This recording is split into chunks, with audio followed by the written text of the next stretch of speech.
Welcome, brave souls, to the chilling depths of horror and detail, the realm where the shadows whisper ancient secrets and nightmares come to life. I am your guide through the darkness, and on this channel, we delve into the spine-chilling world of cryptids horror stories that will send shivers down your spine. First story. My little brother thinks mommy is a ghoul. Mommy is a ghoul. I am telling the truth. We were outside playing in a local park when my little brother warned me for the umpteenth time. I have a sharp memory, and I saw her kill Daddy and Rose with my own eyes. Ghoul kills and takes the body of the victim. Please stay away from her. Don't be silly, Ash. I rolled my eyes. Thieves killed Daddy and Rose. Didn't the police investigate the crime? You need to stop reading those horror comics. They are filling your head with wild ideas. 5 years ago, thieves broke into our house. Dad found them sneaking into our home and intercepted them. In the encounter that followed, thieves killed Dad and Rose, my elder sister, who tried to help him. Mom alerted the 911, and they dispatched a crew for our help. But those bastards fled before the police could arrive. That horrific event still shakes us to this day. The story had made big news in our locality then, and the police had nabbed the criminals only in a few days. The jury found them guilty of murder, and the court sentenced them to a lifetime in jail. Although the rightful justice eased our pain, we are still unable to come to terms with their loss. Their murders have had a massive impact on Mary, the mental well-being of our mother. She blames herself for the tragedy somehow, and grief has made her a shell of her former self. Nowadays, she seldom, if ever, talks or smiles to anyone. Listen, Ash, I know you love and miss Daddy, but Daddy and Rose are gone. Your behavior is wrong. Please don't bring this up again. Mommy will be sad if she hears you. I looked at my only brother and sighed. But I really saw Mommy that day. Ash chewed on his bottom lips and fiddled with his fingers. Enough talking. Let's go back home. I am starving. I tickled Ash, who giggled in a girlish voice. We raced betting who can reach home first, laughing and kicking stones in our path. Dinner was usual rice and some bland green vegetables. We finished the dinner in silence and helped Mom with the dishes, who seemed lost in her own world.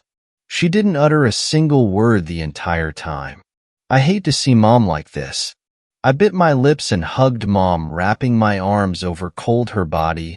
Mom, we're off to sleep. Good night. Her parched lips lifted to form a rare smile on her pale face, and she nodded toward me. I felt a hand sneak from behind me and pinch my arms like a mosquito bite. My face twitched from the stinging pain as Ash dug his nails on my flesh and dragged me by the elbow. I shook my head and smiled back at Mom and went up with Ash to our room. Time was 3 a.m. in the night. Ash and I were drifting in our sleep when a glimpse of dark shadow jolted me awake. Oh, it's Mary. I saw a monstrous figure stand in the corner. Her body concealed in the darkness, save for the red beady eyes flickering like fireflies. Are you scared, Forrest? A dull guttural sound loomed from the shadow's throat. Her long crimson tongue flicked between her razor-sharp teeth as she opened her mouth. Nope, I am not. Let's send Ash to his daddy. He knows way too much, I grinned. Second story. Goat Man. I was at home with my friend, Samantha, a few hours after school ended, when my dad called me to let me know that he wasn't going to come home that night.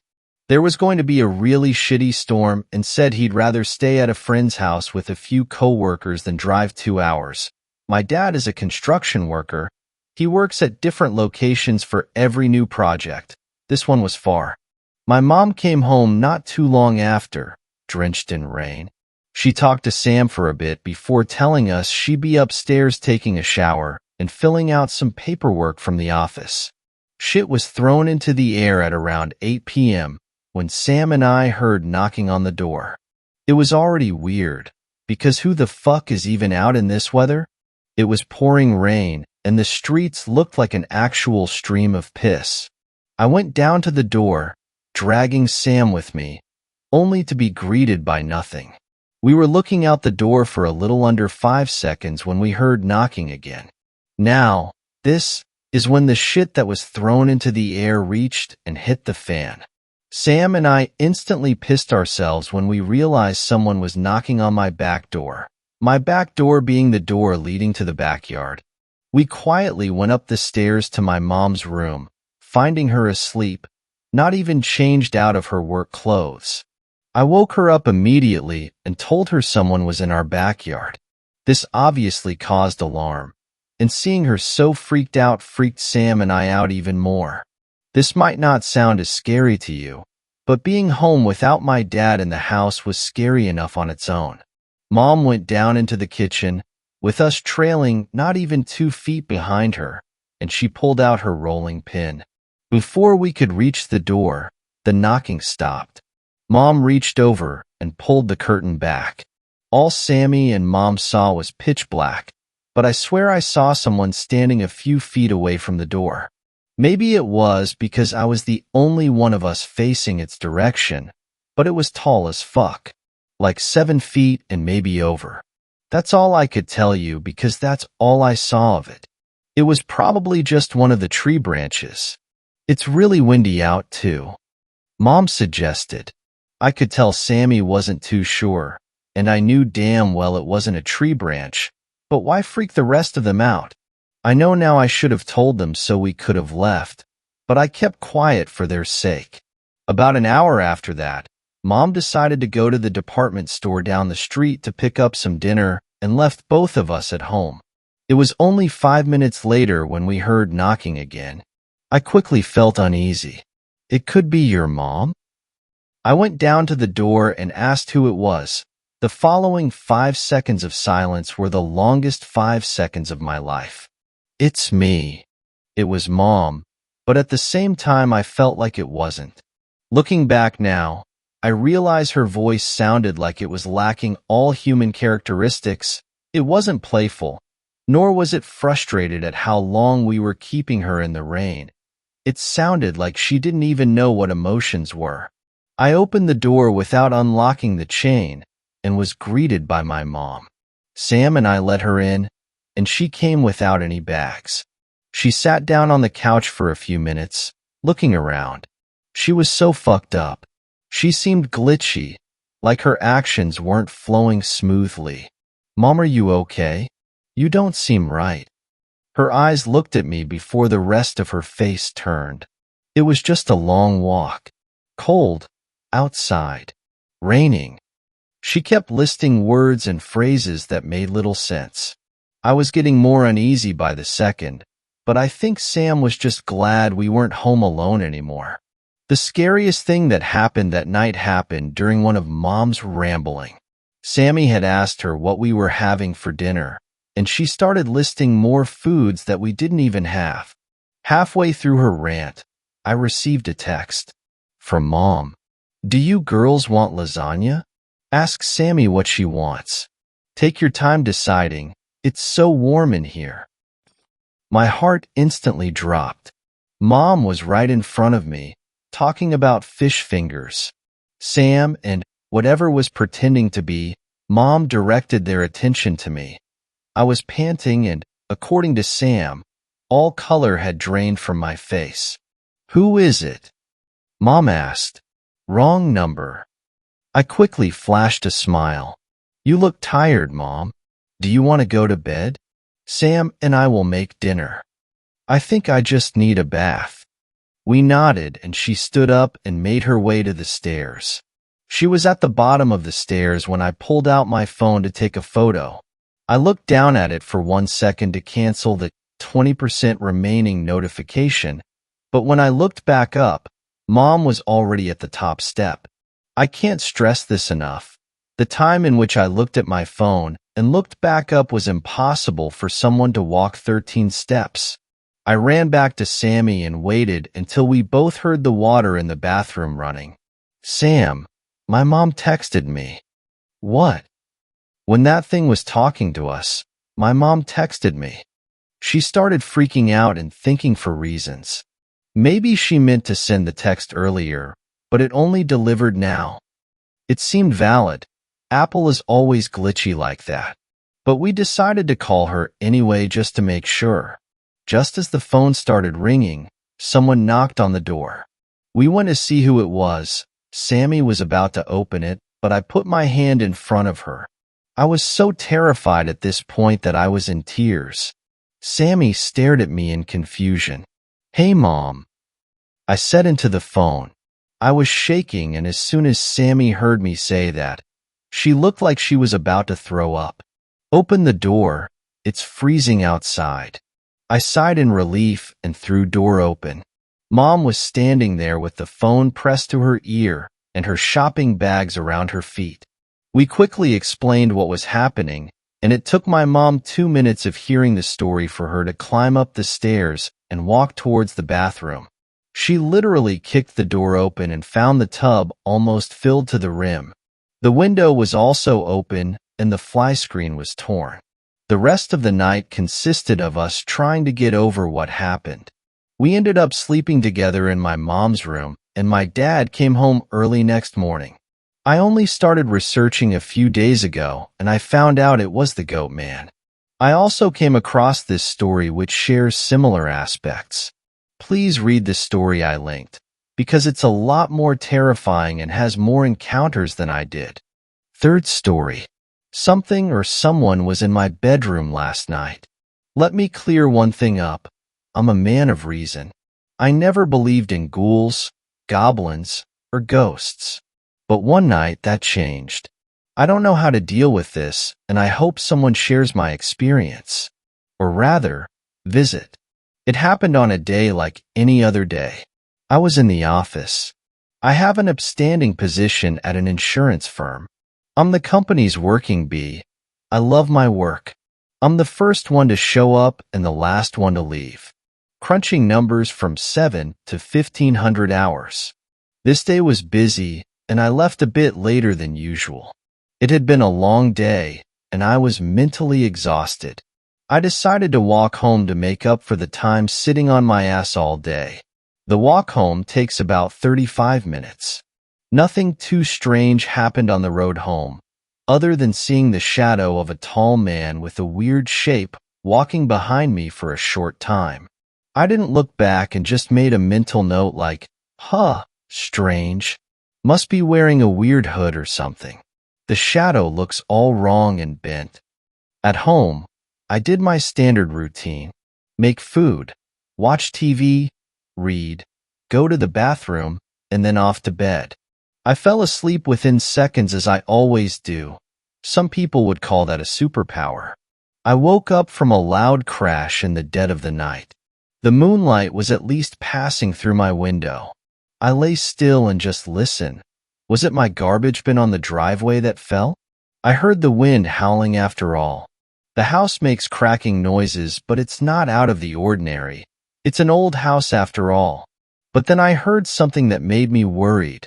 A creak in the hallway.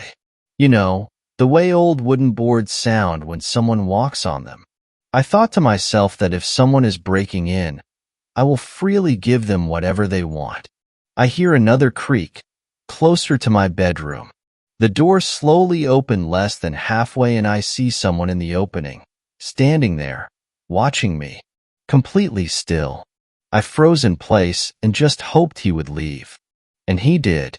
The shape of the man disappeared from the half-opened door, and I heard careful creaks going towards the hallway again. Then the creaking turned to fast and heavy thuds, someone running to my bedroom. My door slams open and an extremely tall man just stands there, just inside the bedroom. In pure shock at the situation, I just lay there, silent, watching. He doesn't look at me, just stands there with heavy breaths. I start to recognize him. Well, not entirely, but his shape in the dark feels familiar. It's the hooded man from earlier, I realized. I let out a meager, "What do you want?" And the man starts to pace violently around my bed without saying a word. back and forth. Then I see it. He isn't wearing a hood or a mask. A wide and abnormally large nose, crooked and bent. It covers most of his face. He notices that I notice, and I accidentally look at him straight in his eyes. They are completely black, but not in color, the way someone with pure hate would look at you. The way someone with evil intent would look at you. His pacing becomes faster, and his feet crash on the floor as if it's gonna break. Then he just abruptly stops, which somehow made me even more afraid. He tilts his head slightly up and starts to sniff in the air, and in doing so, widening his nostrils even more. And I saw right into them, right into his brain. There was no skin in between, and it twitched every time he inhaled, smelling me. He started to sniff more violently and moved closer to me. He stopped right beside my bed, beside me, towering over me. I'm sweating like never before, and it feels like my heart is gonna explode and pop out of my chest from sheer terror. He sniffs louder, then looks down at me and smiles. A smile was so terrible it will be forever imprinted in my mind. And then in a blink of an eye, he is gone. I didn't sleep for the rest of the night. I laid in the exact same position until the sun came up, and only then dared I leave my bedroom. My front door was still locked, my back door locked. Everything was locked, and nothing was broken. No windows or anything. How the F did he, or it, get in? What did it want? And what was he smelling on me? Why did it smile so sinister at me when I was the most afraid I've ever been in my life? Fourth story. Night of the Wood Nymphs. Alice told me that, like most Tulane students, she woke up that morning thirsty and hungover. So, she dragged herself out of bed and made her way down to the shared kitchen of the large, craftsman-style house in which she was renting a room. Alice poured herself a glass of water from a filtered pitcher in the fridge and reflexively moved to the sink while downing the water in 3 long gulps. As Alice set the empty glass in the sink, her gaze drifted to the window above it. She spotted her roommate Sarah standing at the edge of the small patch of woods bordering the back of their house. She was smiling and waving Alice over, beckoning her to come outside. Sarah was dressed oddly, though. She appeared to have on a short cotton robe and nothing else. Not exactly the ideal clothing for a hike. But to a groggy Alice, Sarah's strange attire barely even registered. Fuck that, was the most coherent thought currently running through her hungover brain. The last thing Alice felt like doing at that moment was going outside. But then her other roommate Lana emerged from the tree-line to stand beside Sarah, and she also started to wave Alice over. Alice replied with an adamant shake of her head, but their gesturing persisted. Even looking at them surrounded by all that morning sunlight was giving her a headache, though. So Alice retrieved her phone from the waistband of her pajama pants and called Sarah. As she heard the line connect, Alice turned back to the window and said, "What?" Sarah sounded confused as she replied, "You called me, crazy lady." Alice, who was still not entirely awake, briefly pulled the phone from her ear to check the time before asking, "Don't you both have class right now?" "Just got out." "Well, you and Lonnie enjoy your frolic. I'm gonna pass." Sarah sounded even more confused as she said, "Lana's not with me. She has another class at 11. Not with you? She's standing a foo dash." Something dawned on Alice just then, as she was glaring at Sarah through the window, her free hand angrily gesturing at Lana directly beside her. Alice lowered her hand and, in a muted tone that was barely audible, she said, "How did you even answer? And why aren't your lips moving? Why aren't my what?" She heard Sarah say this and watched as her doppelganger outside just went on smiling and beckoning Alice to join them. Fear began to set in like an icy finger tracing a line down the center of Alice's back, sending a paralytic shockwave reverberating throughout her body. Alice had made the mistake of locking eyes with the girl who wasn't Sarah, and now she couldn't move and she couldn't look away. The girl who wasn't Lana disappeared back into the tree line, and what was probably only moments later, but felt like an eternity, she re-emerged gripping the arm of a new girl who had her head tilted forward so that her hair hung down in front of her face, obscuring it from view. The girl who wasn't Sarah took hold of the new girl's other arm, and she and the girl who wasn't Lana started guiding her toward the house. Alice was wide awake now, but she could barely hear the real Sarah shouting her name from the phone pressed to her ear. Everything felt like it was happening underwater. As they neared the window, the new girl finally tilted her head back, and the girl on either side of her both reached out a hand to part the hair obscuring her face. Alice knew what she was going to see next even before she saw it, by a simple process of elimination. "You'd think that might make seeing it easier," she lamented to me later. But when they parted the new girl's hair to reveal Alice's own face smiling back at her, let's just say that knowing and seeing are two very different things. Alice was vaguely aware of the fact that she had begun to weep. She could feel the hot tears streaming down her face, but she couldn't lift her hand to wipe them away. The girl who wasn't her was right outside the window now. Her face, Alice's face, was inches from the glass. Her grinning lips suddenly parted, revealing a black void where the inner workings of her mouth should have been. There were no teeth or gums or throat or tongue in there, just a vacant, impossible darkness. Alice told me she could remember staring into this darkness, and then suddenly, it was all she could see. But this is where I come in, so I should probably take a second to explain who I am and what it is I do. My name is Joel, I'm a New Orleans native, and I make a large portion of my living giving French Quarter ghost tours. Not for nothing, but I'm pretty good at it too. It helps that I love the work. How could I not? The hours agree with me. I'm always meeting new people, and I get to drink on the job. If I could, I would spend the rest of my life telling ghost stories to tourists. But of course, that's not all I do. See, when I was first getting my tour guide business off the ground, I needed a way to stand out in what was, and still is, a rather saturated market. So, I decided to advertise myself as a paranormal PI and French Quarter tour guide. I'll spare you the cheesier details, but basically I used to, and still do, stage the tours as if they were cases I had been hired to solve. The gimmick was a big hit, but it had the unintended consequence of occasionally attracting people looking to hire an actual legitimate paranormal detective.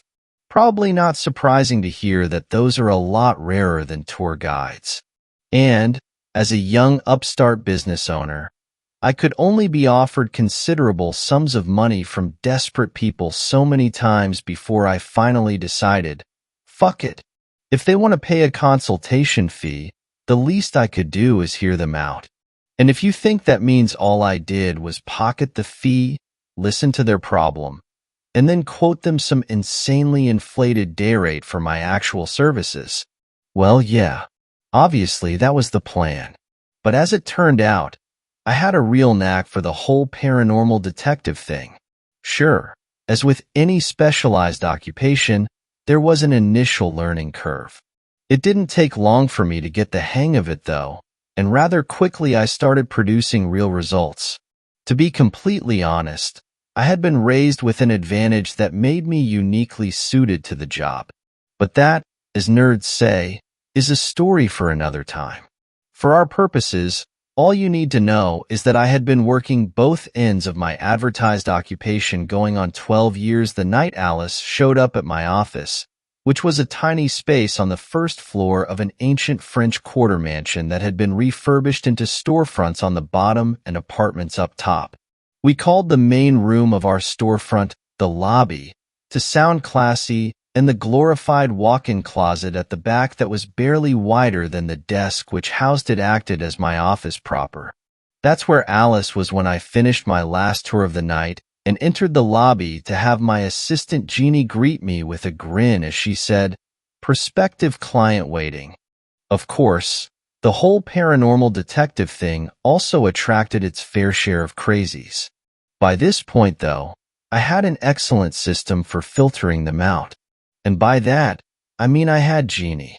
So, if Alice made it past her, I knew there was a good chance she could actually use my help, which is why my shoulders reflexively slumped and I replied, "Shit, trust me. After 12 years, you'd be kind of over it too." Plus, it was already the end of a long night. But the girl paid her consultation fee, so I sucked it up and heard what Alice had to say. She told me what I just told you, and I discovered that once again, Jeannie's instincts had been right. Next thing I know, my roommate Sarah, the real one, is there, and she's screaming for me to close my eyes, but I couldn't. I couldn't see, and I still couldn't move anything, even my eyelids. Whatever it was out there. Would nymphs? I interjected, my mouth half full of pizza. Alice had popped by unannounced during what was normally my dinner time, so you can stop judging me. I hadn't meant to interrupt her. It was more of a reflex. But Alice seemed grateful, borderline delighted, by my faux pas. She immediately asked me to repeat myself, and by the time I finished swallowing, she had already pulled out her phone and her thumb was hovering over the screen. Would nymphs? Sure sounds like him anyway. WODN, Alice said in a questioning tone. YMPH. I thought Tulane was a good school. Alice didn't reply to my attempt at witty banter. I'm pretty sure she didn't hear anything after H. She immediately became engrossed in scanning through search results, so I gave her another moment and then finally forced a cough. Alice locked her screen and set her phone in her lap, looking embarrassed. Sorry. Remembering the consultation fee, I smiled and gave her a dismissive wave as I replied, "Not a problem. Go on. Finish your story." Right so. Alice wore the telltale expression of someone drawing a complete blank. So I said, "You couldn't see and you couldn't move, but you could hear Sally?" I could hear Sarah screaming my name, but not from my phone. She had made it home by then and was there in the kitchen with me, and she covered my eyes with her hand, and that finally snapped me out of it. We ran out of there and hid in my room until our other roommate Lana got home, and she got us high, and that was when Sarah said that she had meant to tell me when I moved in, but basically, if I ever saw her or Lonnie standing out in the woods behind the house, not to look at them because it won't be them. Wait, so, your roommates already knew about the nymphs? I asked with an incredulous tenor that had been impossible to suppress. I guess? I was too freaked out and high to ask any follow-up questions. Plus, you know how hard it is to find affordable housing in this city, and I mean, the whole thing felt like a dream.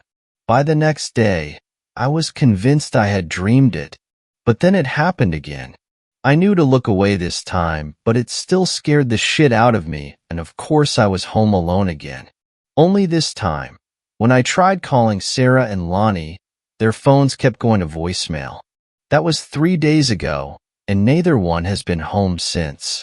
It's like they just vanished. Alice began to look genuinely unnerved as she recounted all of this to me, so I tried to distract her by asking, "And you said the house is uptown?" Alice swallowed and then nodded as she replied, "The Garden District. I know the neighborhood. Didn't know there were any patches of woods around there. Instead of individual backyards, the homes on our block form what they call a micropark. It's actually really nice. There's a jogging path and a rock climbing wall." "Uh-huh. So," I said and clapped my hands together in a finite gesture. "There's a real simple solution to your problem." Alice looked relieved as she replied, "Oh, thank God. Don't ever go back to that house." "What?" "I have to. I live there." I leaned forward and tried my best not to sound like a condescending dad as I said, "Listen to me very carefully, Alice. Your roommates are almost certainly dead. Unless you want to end up the same way, you will never step foot inside that house again. Live in your car if you have to. I promise it's a better alternative to whatever the Dryads have planned for you." Dryads? Another term for wood nymphs. And what are wood nymphs? A race of all-female fairies who reside exclusively in forests and reproduce using oak trees. Alice looked equal parts baffled and disgusted by my answer. Her tone was almost irate as she said, "How do they do that? Trust me, you don't want to know. And you definitely don't want to be living near any." Alice took several moments to process this, and then finally she asked, "Why do they look like us? Like my roommates and me?" I shook my head and thought about how best to phrase my reply. "They don't really. What you saw was like a psychic projection. They were trying to lure you outside. So they showed you people they thought you would trust." They thought I'd trust me? You're trying to apply human logic to something that has never been human. You don't try to reason with a wild animal. You just run. I could see some part of Alice still wanted to argue this point, but instead of pressing the issue, she simply muttered, "What about all my stuff? There are moving services you can hire to pack your things for you and deliver them wherever. You don't even need to be there when they do the packing. I can recommend a guy who won't rip you off." Alice seemed to remember something and suddenly sounded on the verge of panic as she said, "But?" I groaned in frustration and then took a breath to try and level out my tone as I replied, "What? My dog is still there." I really thought this was going to be an easy one too. I sighed and shook my head, even opened my mouth, fully prepared to protest, but all I managed to say was, "We go now, and we make it quick. I mean like 10 minutes max. And you're paying me for a full day. Deal." As soon as I saw the house where Alice was renting a room, I knew it was a trap, especially for what she told me she was paying in rent. Even the shittier houses in this neighborhood went for about $500,000, and this was by no means one of the shittier houses. And yet, I still let this next part happen anyway because, like Alice said, knowing and seeing are two very different things. I was feeling anxious even before we reached the front door and could hear her dog whimpering on the other side. Alice unlocked the door and quickly switched on a light before crouching to greet an elated border collie. "Ah, my poor buddy was stuck here all alone all night. I'm so sorry. I was getting someone to help us." "Yes, I was." Alice glanced back at me and said, "Joel, this is Harry Styles, the love of my life." "Harry, this is Joel." He AI'd. "Pleased to meet you," I said, greeting Harry with a wave as I followed Alice inside and began to survey the foyer. "Remember that this needs to be fast. Just the essentials. Dawn is in a couple hours, and we don't want to be anywhere near this place by then." "Why?" "Because that's when they'll come for you. Wood nymphs can only move around in the daylight." "Oh, so they're like reverse vampires?" "No, hemogoblins are reverse vampires." Hemogoblins? What's a hemogoblin? Sorry if reverse vampire isn't a clear enough description, but we really need to focus. Harry and I escorted Alice upstairs to her bedroom, where she quickly packed what she needed. When Alice was done, she gave the room one last cursory scan before turning and forcing a smile which only caused the tears that had been welling in her eyes to finally spill over as she said, "I'm ready." We all headed back downstairs and Alice started to round up Harry's leash and other necessities. As I followed her into the kitchen to grab his food, Alice suddenly halted and Harry began to growl. I followed the dog's gaze to a door at the back of the kitchen which appeared to lead out to the micropark. A pale guy in his 20s was standing there, at the sectioned window built into the door's upper half. "There's a guy at your back door," I said, stating the obvious. "That's my ex, Ryan," Alice replied, her tone a mix of shock and confusion. I noted Ryan's off-center posture and lifeless, unfocused gaze, and it suddenly hit me what had happened here. Alice had found this room for rent after a tumultuous breakup with Ryan. Things had ended on such bad terms that Alice had made a point of not telling Ryan where she was moving.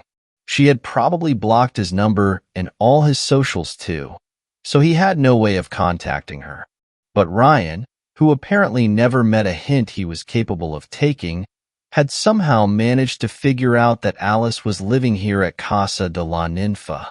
Ryan must have arrived earlier today to confront Alice, but he also wasn't the type to simply walk up to her front door and knock. No, Ryan was a real class act and intentionally showed up when he knew Alice wouldn't be home, so he could scope the place out first, peer in a few windows, and check for any signs of a new man in her life. Unfortunately for poor creepy Ryan, he didn't make it that far. As he was heading around to the back windows, Ryan probably spotted Alice standing at the edge of the small patch of trees just behind the house. She was wearing only a short silk robe, and she was waving Ryan over, and she was smiling at him. Ryan tried to recall the last time he had elicited a genuine smile from Alice, but the nymphs descended on him long before he could remember the answer. The thing now using Ryan's slack, lifeless face to peer in at us through the back door was what we in the biz called a skinwalker, which is a catch-all term for any external entity inhabiting a reanimated corpse. Naturally, solutions vary as to how you eliminate them, but in this instance, I had come prepared. "I'm gonna let him in," I said, as I moved to stand beside the back door. "The fuck you are." I held up a hand and pleaded to Alice with my eyes. "Just trust me. I promise I won't let him touch you. But he is going to chase you." "There's something wrong with him," Alice replied, ignoring me. She had finally noticed Ryan's gone appearance, judging from her panicked tone. "He's dead?" I said, and Alice shot me a desperate look that I was unfortunately very familiar with, but we didn't have time for her to lose it right now. "I know. It's a lot. Whole range of emotions, I'm sure.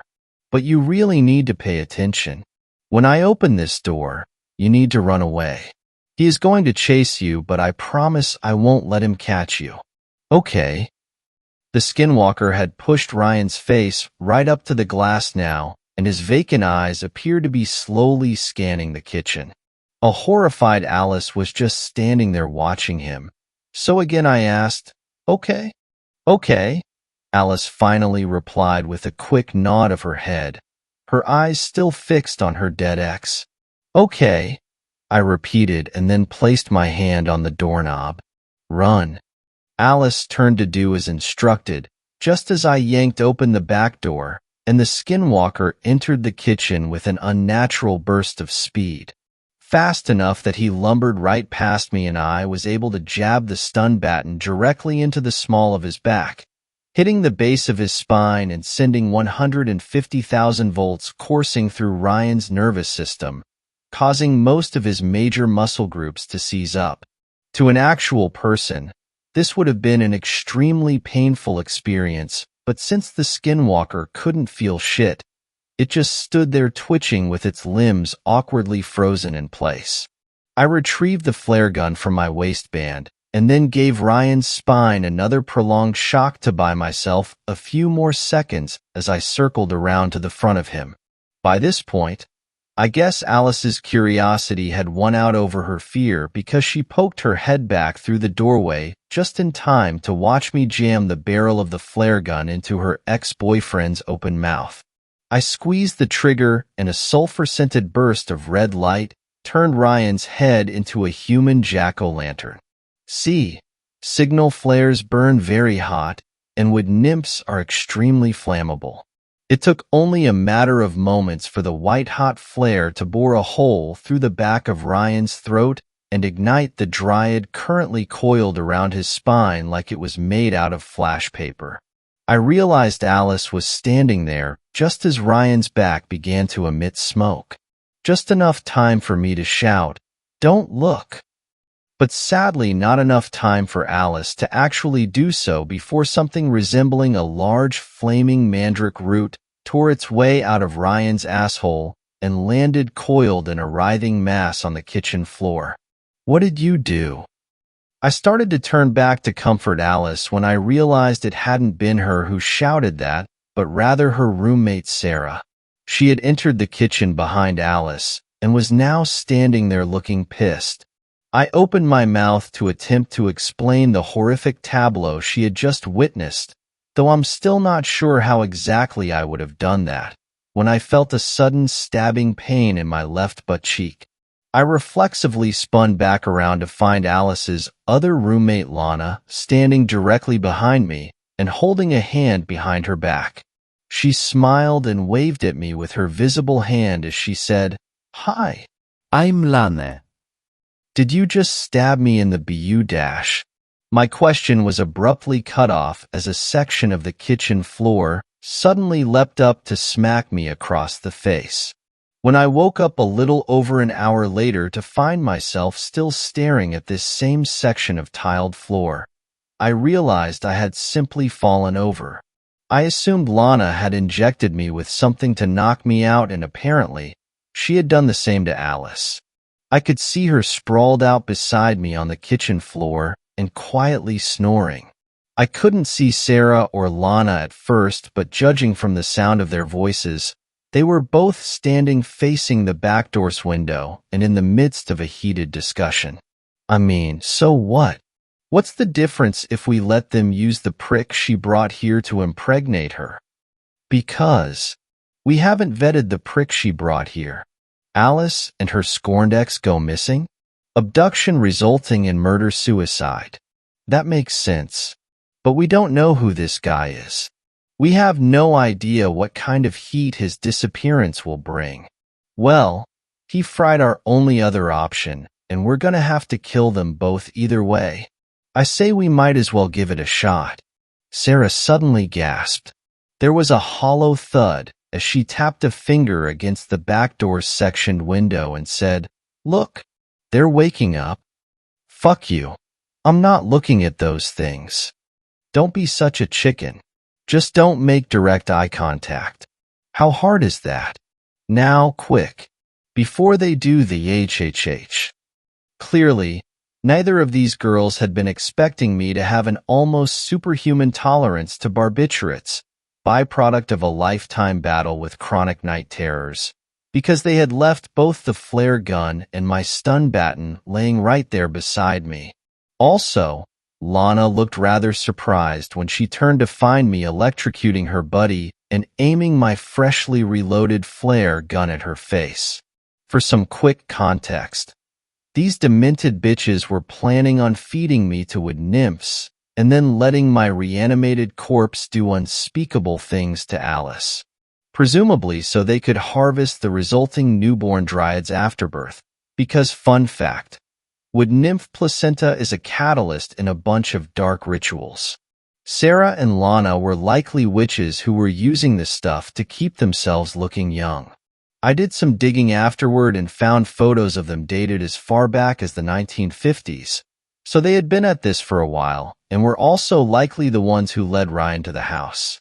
For, at least, the past 70-something years, they had been preying on vulnerable young women fleeing abusive relationships and desperate to find affordable housing. Also, they could use them to farm fairy afterbirth. So, please don't feel too bad when I then tell you I fired that flare gun at Lana's face without even a moment of hesitation. The blindingly bright flare tore a charred gouge into the center of her cheek before bouncing off and becoming lodged in her hair. Lana let out an ear-splitting scream as she sprinted away in a blind panic, feeding the flames which had already begun to engulf her head. I returned my attention to Sarah and was pleasantly surprised to find her still standing frozen at the back door with her wide, unblinking eyes fixed on something just outside its sectioned window. The sun had risen while I was unconscious, and the wood nymphs, sensing blood in the water, had begun to emerge from the micropark one by one until almost a dozen vaguely female-shaped blurs were now crowding around the back door. At least, that's how they appeared to me, because I knew better than to tempt fate by looking directly at them. Unfortunately for Sarah, when being electrocuted, one of the human body's many reflexive responses is the eyes open wide. It hadn't been an intended result. I wish I was that clever on my feet. But when I shocked Sarah with my baton, she suddenly found herself forced to make direct eye contact with one of the approaching nymphs and was now paralyzed by its gaze. I had already turned and sprinted over to Alice when I heard the back door open and the sound of Sarah being dragged outside. But even then, I didn't risk looking back. I just hoisted Alice's unconscious body over my shoulder fireman style and booked it out of the kitchen. I could still hear Lana screaming from somewhere on the first floor, and the fire engulfing her had started to spread. As I carried Alice into the now smoke-filled foyer to find several curtains on fire, I was suddenly joined by Harry Styles, who came trotting down the stairs with a very concerned look on his face. Thankfully, the path to the front door was still clear, and I was able to get all three of us out safely. The house burned down. As far as I know, no remains were found inside, but oddly enough, a completely unrelated fire destroyed most of the micropark later that night. Arson was suspected in the second fire because investigators found traces of accelerant all over the place. Luckily, the brilliant and undoubtedly well-hung individual who started that blaze took precautions to ensure it wouldn't spread to any of the surrounding homes. To be honest, this wasn't even one of my weirder cases, but I've been wanting to document my favorites for a while now and figured I should probably start with a simple, run-of-the-mill, occult placenta farm story to help ease you in before I tell you about some of the really crazy shit. Fifth story. My little ghoul. My name is Meg, and when I was 12 years old, I didn't really have friends. At one point then we lived in the countryside, but it was only for the summer until school started again. The house was really big and old, so one day I went around it to explore. That is where my story begins. While I was exploring that day, I found a bunch of interesting stuff, but also kept hearing weird cracking and hissing noises coming from the basement. It was locked, so I couldn't go down there to check. After searching for a bit, I found a bunch of old keys in a drawer in the study. One of them worked on the basement door, so I was able to get in there. The whole place was really stinky and dusty, with cobwebs everywhere. The stairs and walls were all wooden, so walking down made the steps creak. It was really dark, with no light coming from the small painted black windows, and I could still hear hissing and cracking coming from one corner of the room. The air was really heavy, and it smelled like rot and dirt. Then I saw something moving in the shadows. At first I thought it was a kitty cat, but no kitty is that big. It was definitely some sort of creature. It was almost as tall as me, and looked like a little boy, but he was somehow different. He had an unusual face, with gray skin and big stretched yellow eyes. His hands had really long nails that looked more like claws, and his teeth were small, sharp, and there were a lot of them. He was wearing old and torn, dirty clothes. "Are you afraid?" the boy asked me with that weird hissing in his voice I kept hearing. "Not really." I just stared at him. I was more curious than frightened. "What are you doing in our basement?" "I got stuck here and couldn't find a way out. Hunger has made me weak." He was staring at me back, but it wasn't with curiosity. "If you are hungry, I can make you a sandwich. Just come up and then we can tell my mom and dad, and they can call your par." No. The boy's eyes lit bright as he screamed at me. I stepped back a bit startled, not because of him screaming, but because for a split second he got from his end of the basement to being right in front of me, just an inch away from my face. "No," telling. The boy slowly hissed through his sharp teeth. He was out of breath. Okay, I won't tell. He stepped away from me without breaking eye contact. He had a new expression on his face. He looked me up and down and seemed confused. Don't I scare you? Why aren't you running away screaming? I don't know, but you don't seem scary. You do look a bit weird for a little boy, though. I am not a little boy. He went back to his corner and sat down. I'm a ghoul. A what? A different type of being. He was piercing me with his yellow eyes. Then he paused and said, Do you have any food? I've been here so long. My strength is limited now. He was breathing heavily. Why, yes, sure. I can make you a sandwich, and I think there's some more pie in the fridge that my mama made yesterday. I was getting more curious and sat down on the floor in front of him. I don't eat that kind of food. The boy shook his head angrily. Then what do you like? He buried his head in his crossed arms over his knees and began rocking back and forth without saying anything. I looked around the basement and noticed the rotting smell was coming from quite a few long dead pigeons scattered around. It looked like there was a crack somewhere in the basement, considering they somehow got in, but I couldn't understand why the little boy couldn't get out. Why have you stayed here? I know the door was locked, but I am sure there should be another way out. Or you could have screamed for help. What happened to you? The boy lifted his head a little so that he could look me in the eyes. He seemed cautious and yet interested in me. He uncrossed his arms and moved closer. He stared at my face for a few seconds and then told me his story, how he and his family were on the run, how he got separated from them by force, how he hid in this house scared and alone, but the people chasing him found him, how he went in the basement to hide, but after that found out that he couldn't open the door anymore as it had gotten locked from the outside, how he tried to find a way out but couldn't. He had broken a window but couldn't fit through it, how a few pigeons had fallen in the basement through the crack, so he didn't at least starve to death. I was too small then to break down the door, and after some time became too weak to even scream. My family is probably dead and without food. I'll soon join them. At age 12 I had some concept of death, but I knew I had to help that little boy, or ghoul, or whatever he was. His story had made me so sad. I sprung from my position and said, No, you won't. Let's go upstairs and we'll find you something to eat.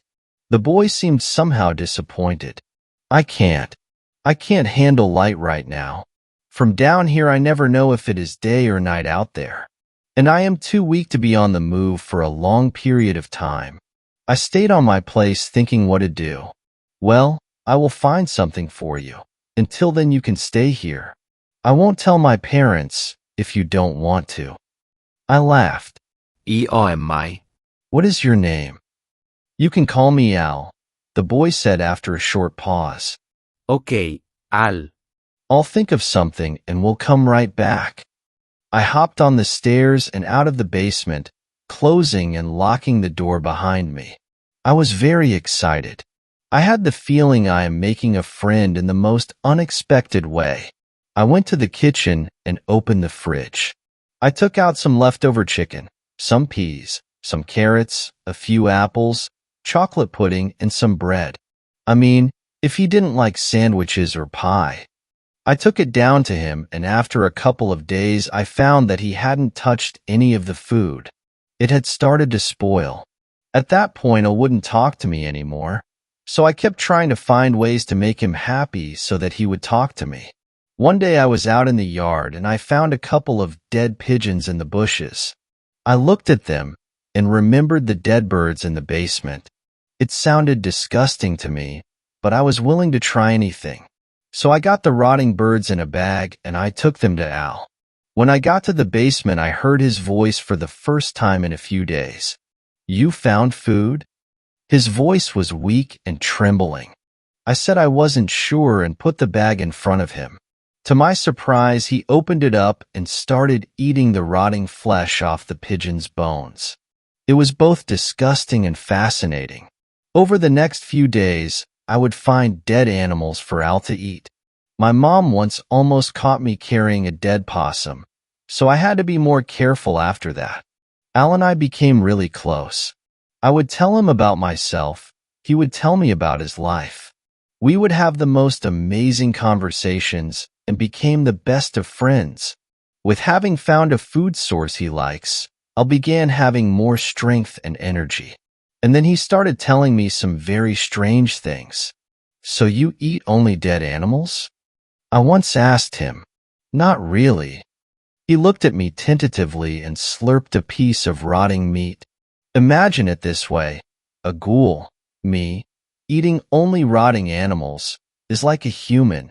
You, eating only potatoes and veggies. You never fully enjoy food that way. He winked at me. I thought about what he said but never quite fully understood what he meant at the time. I was very happy of finally having a friend, and Al was really good at being one. He even said he'd stay with me forever, so he never left the basement. But I had forgotten about one little detail. We would have to go back to the city at the end of the summer. At about mid-August, one morning, my mom told me to start packing my room little by little.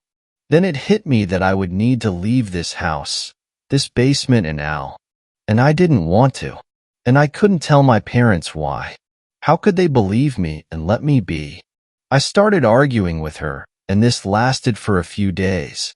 My father wasn't happy with me, too, but I didn't care. I didn't want to leave Al. I could never leave Al. I tried speaking to them a few times, but they wouldn't listen. So then I screamed and yelled and cursed and cried and threw things. I am sure my parents were shocked to what was happening, but it didn't matter if it meant I would get to be with my Al. My parents tried talking to me, yelling at me, reasoning with me, punishing me, begging me. I ignored all of that and still lost that battle. My parents then started to pack my things themselves and completely ignored my tantrums.